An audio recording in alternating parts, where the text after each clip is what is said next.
Well, selamat siang, selamat tahun baru. Senang sekali bertemu di hari Minggu pertama tahun 2021. Saya harap Anda semua dalam keadaan sehat. Tuhan izinkan saya 10 hari sakit batuk. Saya pikir COVID, setelah dites, puji Tuhan hasilnya negatif. Saya yakin dan saya berdoa Tuhan akan terus menyertai kita semua. Hari ketiga di tahun 2021. Dan saya tidak tahu dengan Anda, tapi saya excited dengan semua yang akan Tuhan buat di dalam kehidupan kita bergereja, melayani bersama, keluarga, dan berkarir. Dan senang sekali kita sudah sampai kepada pasal yang ke-23 dari kitab 1 Samuel. Perjalanan yang cukup melelahkan, saya pikir sudah 23 minggu paling kurang kita mempelajari kepemimpinan Daud, kepemimpinan Samuel, kepemimpinan Saul.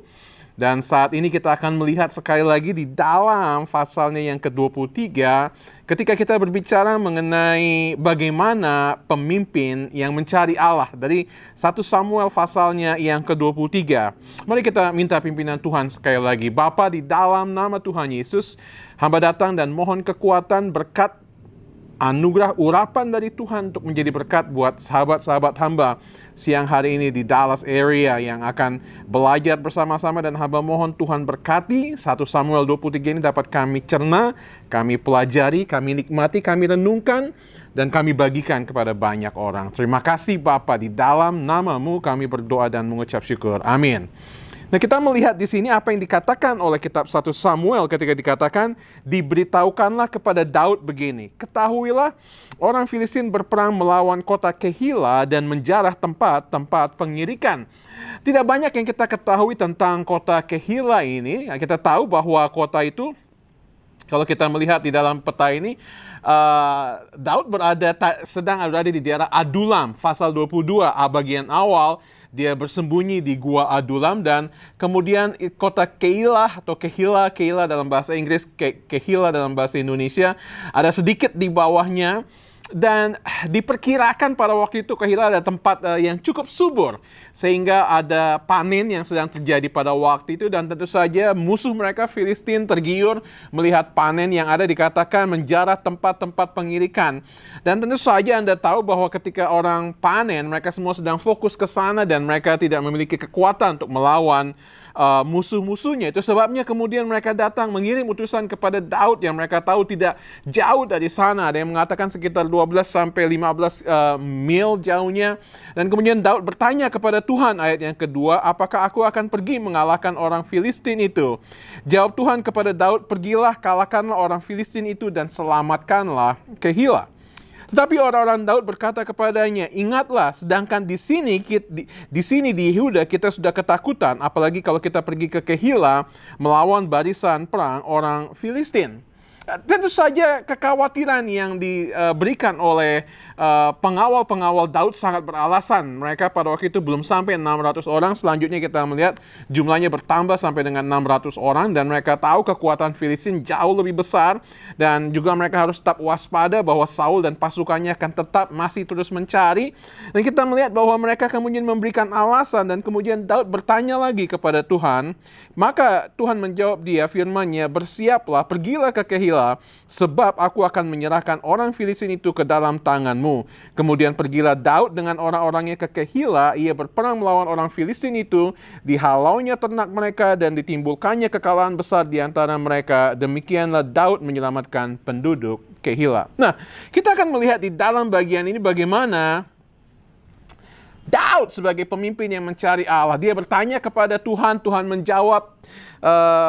Pengawal-pengawalnya kemudian berkata, aduh, lebih baik jangan pergi. Dan kemudian Daud bertanya lagi kepada Tuhan, dan Tuhan menjawab. Nah, kita tidak terlalu tahu persis karena effort nanti kita lihat baru dibawa oleh Abiatar di dalam ayat yang ke-6 dan selanjutnya. Kita tidak tahu persis bagaimana percakapan antara Allah dengan Daud pada waktu itu. Tapi saya ingin tunjukkan kepada Anda bahwa perjalanan penggembaraan Daud melarikan diri dari Saul adalah satu perjalanan yang melelahkan. Perjalanan yang cukup jauh, memakan waktu yang lama, ada yang mengatakan sekitar 10 tahun lamanya. Dan Anda melihat mulai dari Rama ketika dia bersama dengan Samuel pada waktu itu di daerah ini, kemudian sampai ke Gibea, ke Yerusalem, Adulam, dan Anda melihat di sana Zif, tempatnya Hebron, Maon. Nanti kita lihat beberapa minggu depan, kemudian kemungkinan di En-Gedi ketika dia hampir membunuh Saul pada waktu itu. Dan lihat betapa luasnya perjalanan penggembaraan Daud melarikan diri dari Saul, sehingga kita melihat bahwa ada satu energi yang luar biasa yang diberikan, dikeluarkan oleh Daud pada waktu itu. Dan ini ada di dalam pasal 23 ini yang terjadi. Nanti kita melihat bahwa mereka turun dari Keila kemudian ke Zif, dilaporkan oleh orang-orang Zif atau orang-orang Zivi kepada Saul bahwa Daud ada di sana. Hores adalah tempat nanti antara Daud dengan Yonatan mengikat perjanjian. Dan kita melihat ada seorang yang memberikan grafik illustration seperti ini ketika Keila di sana dikepung oleh Filistin, dan kemudian mereka datang kepada Daud meminta pertolongan. Dan saja kita tidak tahu persisnya seperti apa, tetapi ketika Anda melihat gambaran di sini, Anda dapat melihat begitu desperate kehidupan orang-orang di Keila pada waktu itu. Mereka desperate, mereka memerlukan bantuan, dan Saul jauh di sana, yang paling dekat adalah Daud. Dan Daud datang, dan Daud kemudian memberikan pertolongan. Nah, kita akan membahas 3 hal yang saya yakin saya dapati dari 28 ayat di dalam pasal 23 ini ketika kita berbicara mengenai pemimpin yang mencari Allah. Kita melihat bahwa terus-menerus di dalam kehidupannya, Daud mencari Tuhan, mencari Tuhan, mencari Tuhan, mencari Tuhan. Dan kemudian saya yakin bahwa pemimpin yang mencari Allah akan menemukan rencana Allah bagi hidupnya.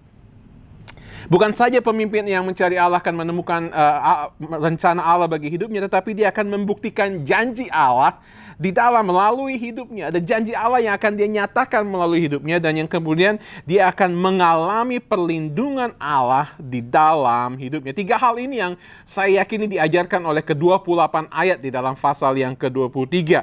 Yang pertama, kita lihat bahwa pemimpin yang mencari Allah, dia akan menemukan rencana Allah di dalam hidupnya. Dan saya lihat ini dari ayat 1 sampai dengan ayat yang ke-5.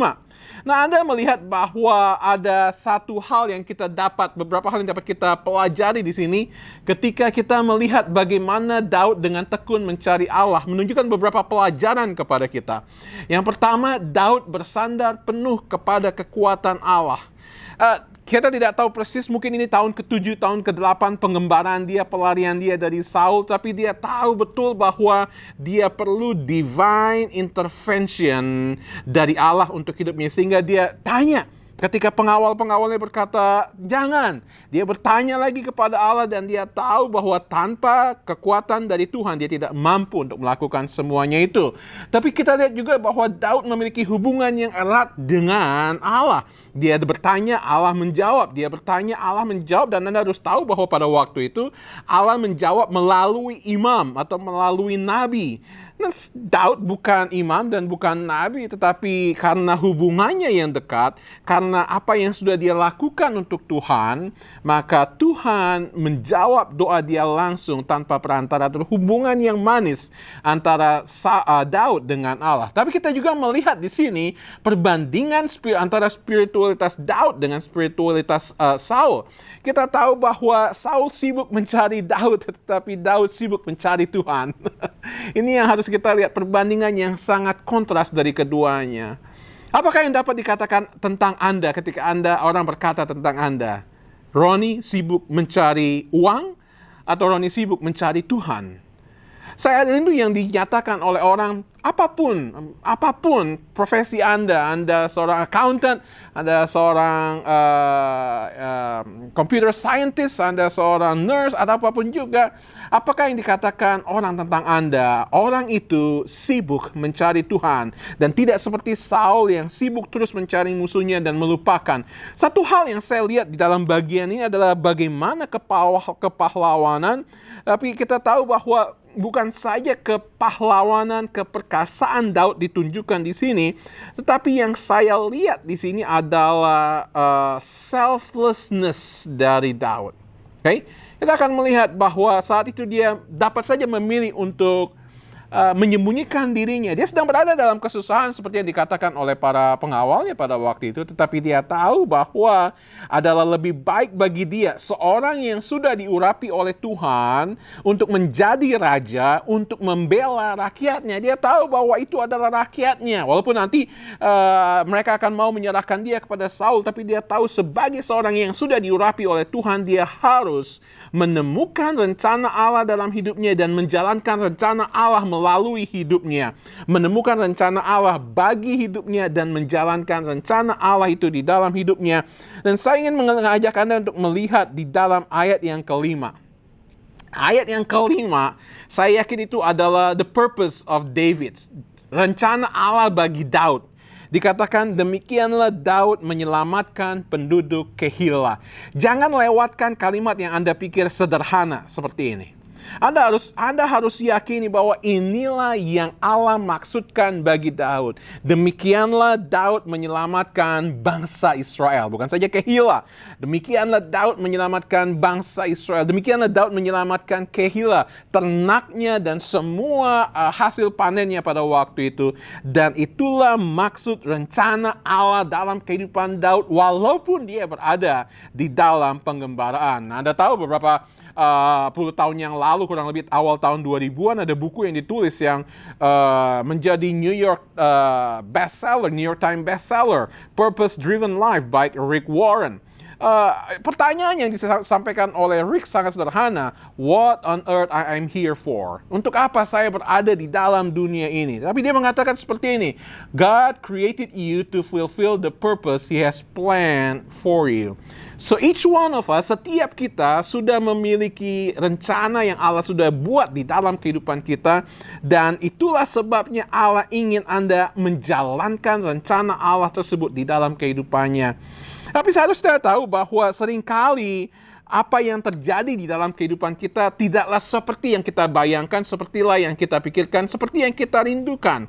Kehila diselamatkan oleh Daud, semuanya dikembalikan, tetapi kemudian orang-orang Kehila mau menyerahkan Daud kepada Saul. Nah, Anda lihat di dalam ayat selanjutnya, bahwa kemudian Tuhan bertanya, akankah diserahkan orang Kehila aku kepada Saul? Dan Allah berkata, ya, mereka akan menyerahkan. Lihat, balasan apa yang diberikan oleh Kehila kepada Daud setelah segala sesuatu yang dilakukan oleh Daud. Yang kita lihat dalam pepatah bahasa Indonesia, air susu dibalas dengan air tuba. Kebaikan dibalas dengan kejahatan. Tapi kita tidak bisa menyalahkan sepenuhnya orang-orang Kehila karena mereka takut kepada raja mereka, yaitu Saul. Anda harus tahu bahwa apa yang dilakukan oleh mereka, tetapi Anda lihat balasan yang diberikan oleh Daud di dalam ayat ini. Tidak sedikit pun ada keluhan, tidak ada sedikit pun kutukan, tidak ada sedikit pun kritikan yang Daud berikan kepada orang-orang Kehila. Karena saya yakin, ini yang saya ingin bagikan kepada Anda. Ketika Anda menemukan rencana Allah bagi hidup Anda, tantangan apapun dapat Anda hadapi dengan baik.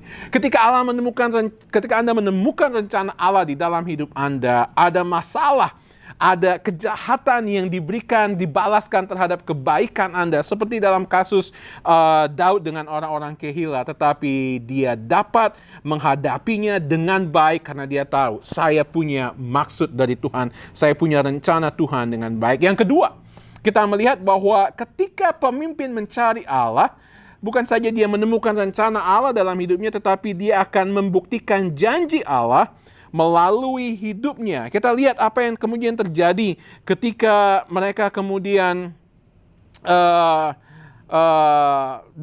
hampir diserahkan oleh orang-orang Kehila. Dan kemudian kita lihat apa yang terjadi di dalam ayat yang selanjutnya. Di dalam ayat yang ke-14, mari kita lihat. Maka Daud tinggal di padang gurun, di tempat-tempat perlindungan. Ia tinggal di pegunungan, di padang gurun Zif. Dan selama waktu itu Saul mencari dia, garis bawahi dua kata ini, tetapi Allah tidak menyerahkan dia ke dalam tangannya. Luput dari usaha pembunuhan yang pertama di dalam bagian ini, dia ada di Zif, dan kemudian dikatakan Saul berusaha terus untuk mencari dia. Dikatakan dia selama waktu itu Saul berusaha untuk membunuh dia. Saul, seperti saya katakan tadi, sibuk untuk membunuh Daud, tetapi Daud sibuk mencari Tuhan. Ini yang luar biasa. Tetapi kemudian Ada kalimat yang dikatakan di sini, tetapi Allah tidak menyerahkan dia ke dalam tangannya. Ada kerja keras yang dilakukan Saul untuk membunuh Daud, tetapi ada karya Allah yang melindungi Daud. Dan saya ingin bacakan kalimat yang saya tulis ini. Dua kata ini penting. Tetapi Allah. Anda baca di dalam ayat 14. Tetapi Allah. Di dalam bahasa Inggris, but God. Tetapi Allah.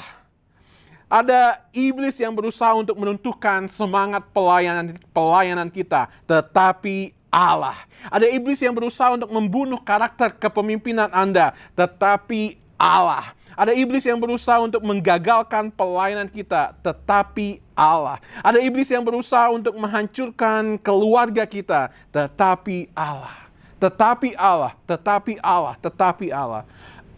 Maaf. Dan sepanjang perjanjian lama pun kita melihat karya-karya Allah di dalam kehidupan hamba-hambanya. Misalnya Raja Ahab ingin membunuh Elia, tetapi Allah menyelamatkannya. Orang-orang Filistin membutakan dan ingin melumpuhkan Simson selamanya, tetapi Allah memulihkan kekuatannya. Pejabat-pejabat Darius membuang Daniel ke gua singa, tetapi Allah menutup mulut-mulut singa tersebut. Ketika Anda mencari Allah di dalam hidup Anda, dua kata ini akan menjadi penghalang antara dengan iblis. Seperti layaknya pilar awan dan tiang api dan tiang awan yang membatasi antara bangsa Israel dengan orang-orang Mesir pada waktu itu. Tetapi Allah, apapun yang dilakukan oleh iblis, apapun yang dilakukan, ada kata tetapi Allah yang akan melindungi anak-anaknya. Tetapi ada Allah yang melindungi para pemimpinnya. Ada hal yang luar biasa juga yang kita lihat di sini. Tadi saya katakan ada kurang lebih 10 tahun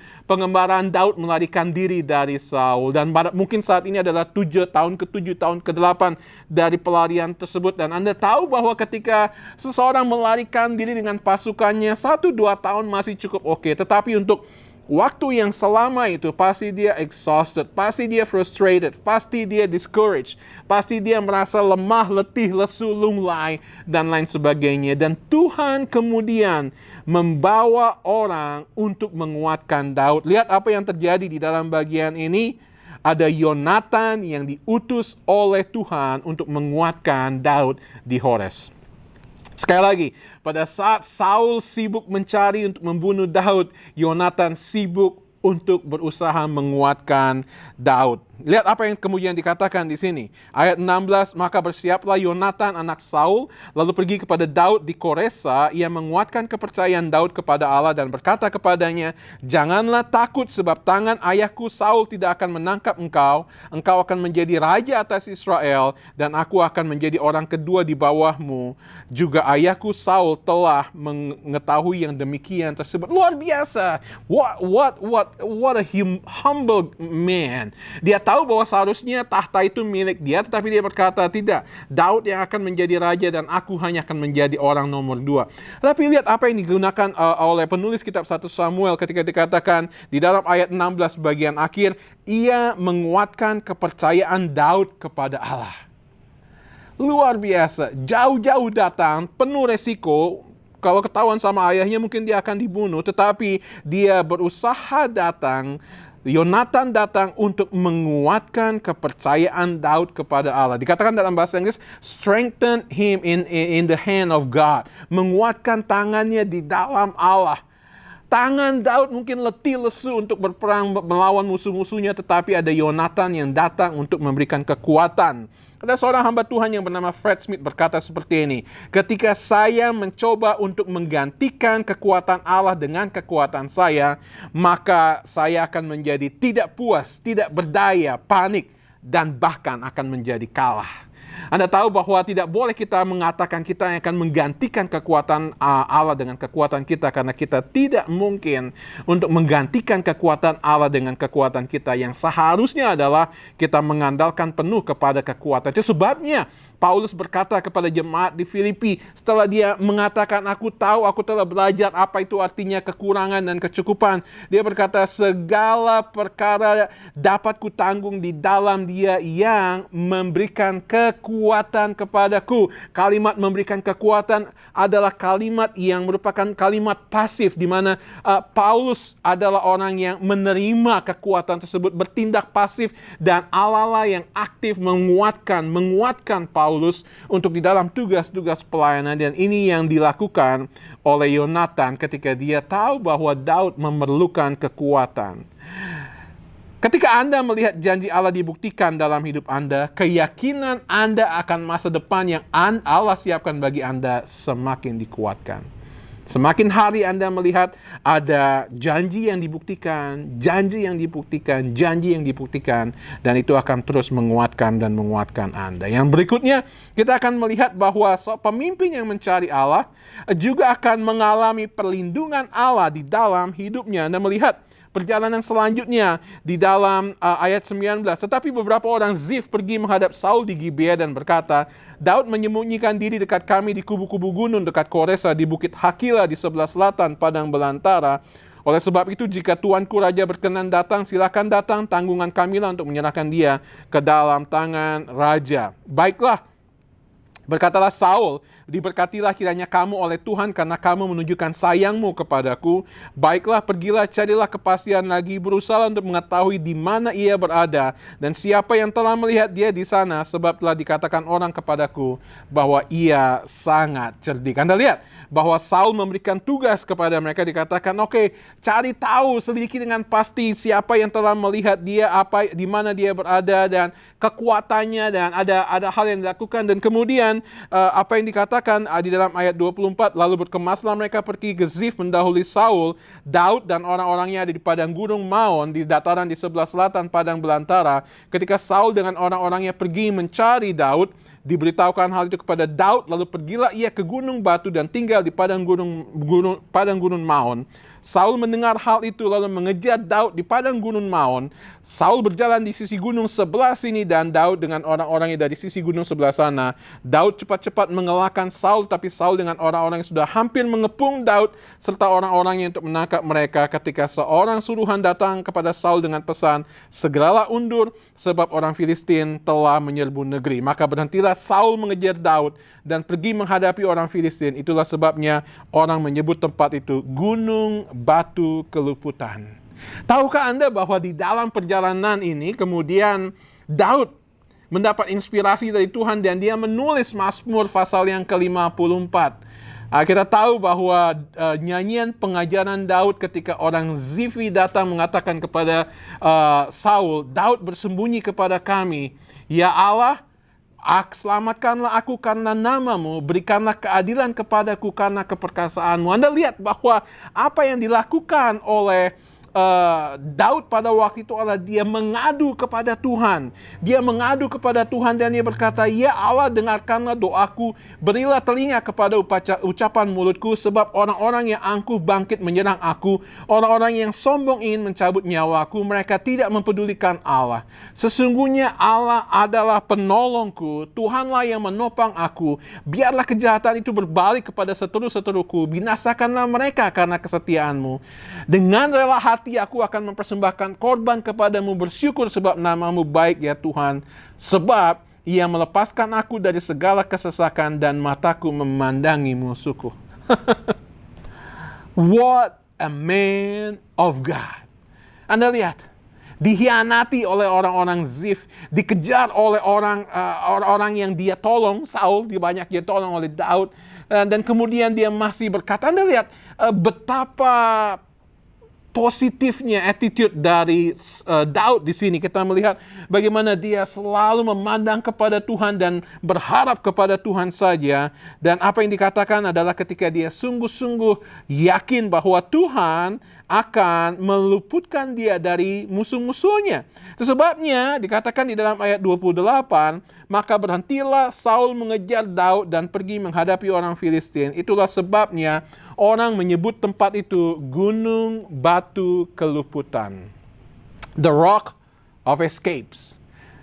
Ada orang yang mengatakan bahwa ini adalah mujizat yang dilakukan oleh Tuhan kepada Daud. Sering kali Filistin menyerang bangsa Israel, tetapi pada waktu itu yang dilakukan oleh Allah adalah untuk memberikan mujizat waktu, sehingga perfect timing. Dalam bahasa tinju, kalau kita tahu, saved by the bell. Sudah hampir diserang, sudah hampir dikepung, sudah hampir diluputkan, hampir ditaklukkan oleh Saul, tetapi kemudian Tuhan menunjukkan mujizatnya dan Saul menghentikan semuanya itu. Kita melihat karya Tuhan yang luar biasa, dan apa yang saya yakini adalah ketika Anda melihat perlindungan Allah dalam hidup Anda akan selalu mengingat karya Tuhan di dalam pergumulan Anda. Ada batu, ada nama tempat yang disebutkan situ, The Rock of Escape, batu karang, gunung batu keluputan. Di awal pelajaran ini kita belajar tentang satu nama yang namanya Ebenezer, satu tempat. Masih ingat ketika Samuel memimpin bangsa Israel berperang dan dia mendirikan satu monumen yang bernama Ebenezer. Sampai di sini Tuhan telah menolong kita. Dan kemudian Daud juga, saya yakin, memberikan nama tersebut Gunung Batu Keluputan, karena dia tahu bahwa disitulah ada pertolongan Tuhan yang luar biasa. Tetapi lebih dari melihat pertolongan Tuhan yang luar biasa, saya membayangkan bahwa sepanjang hidup pelayanan Daud sebagai raja sesudah itu, dia kemudian melihat gunung batu keluputan tersebut, dan bukan saja dia melihat bagaimana Tuhan sudah menolong dia, tetapi dia melihat bagaimana tekunnya dia mencari Allah. Ketika dia mencari Allah, kita tahu bahwa kemudian Daud menemukan rencana Allah di dalam hidupnya. Ketika dia mencari Allah, kemudian dia membuktikan janji Allah di dalam hidupnya. Dan kemudian dia meyakini, mengalami perlindungan Allah di dalam hidupnya. Apa yang sedang Anda gumuli saat ini di hari ketiga tahun 2021, dan masih ada 362 hari di depan kita. Hari tahun yang panjang dengan semua ketidakpastian, vaksin, dan kemudian angka COVID, dan ada banyak masalah ekonomi yang dihadapi, masalah keluarga, masalah pendidikan, dan lain sebagainya. Bagaimana dengan pencarian Anda terhadap Allah dan kehendaknya di dalam kehidupan Anda? You know, as I preach this to you, I'm preaching this to myself. Ketika saya berdoa dan Anda tahu pergumulan yang sedang saya hadapi, dan saya bergumul dan saya mengatakan ini khotbah bukan saja saya siapkan untuk teman-teman di Living Stones tanggal 3 Januari ini, tetapi I'm preparing this for myself. I'm preaching this for myself. Dan saya berdoa ini akan memberkati Anda ketika Anda tahu bahwa Tuhan memiliki rencana yang indah bagi setiap Anda. Tuhan memiliki janji yang indah bagi setiap Anda, dan Tuhan juga memiliki perlindungan bagi setiap Anda ketika kita sungguh-sungguh mencari Allah di dalam kehidupan kita. Bapa, terima kasih karena kasih Tuhan, karena apa yang sudah Tuhan buat di dalam kehidupan kami, dan kami berdoa setiap kami akan terus mencari Tuhan dalam kehidupan kami. Dalam nama-Mu kami berdoa, amin.